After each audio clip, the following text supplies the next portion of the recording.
Top quality और consistent performance के लिए सिर्फ सिल्वर पंप नाम याद रखना। અંબિરા બ્રિજ ધરાશાય મામલે કોંગ્રેસે સરકારને ઘેરી છે। અમિત ચાવડાએ સરકારની બેદરકારી પર આક્ષેપ લગાવ્યા છે।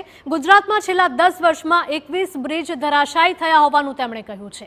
યોગ્ય ગુણવત્તાવાળું કામ થાય એની જવાબદારી સરકારની છે। બ્રિજનું સેફટી સર્ટિફિકેટ સામાન્ય વ્યક્તિ ક્યાંથી લાવે? બ્રિજ ભયજનક હોવાની ફરિયાદ જિલ્લા પંચાયતના સભ્યએ કરી હતી।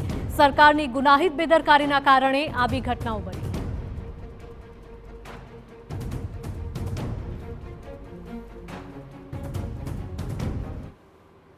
તો શું કામ આ ગંભીરાનો બ્રિજ ભયજનક છે એવી સરકારે જાહેરાત નથી કરી? શું કામ એ બ્રિજ લોકોની અવર જવર માટે બંધ કરવામાં નતો આવ્યો? મારી પાસે અહીંયા લેખિત પુરાવા છે। વડોદરા જિલ્લા પંચાયતના સભ્ય દ્વારા ત્યાંના કલેક્ટરશ્રીને કાર્યપાલક ઇજનેરશ્રીને 2022થી લખવામાં આવ્યું છે કે આ બ્રિજ પર ભારે વાહનો જાય તો આખા બ્રિજમાં ધ્રુજારી આવે છે। બ્રિજ ભયજનક છે, એને સામાન્ય લોકોના અવર જવર માટે બંધ કરવો જોઈએ।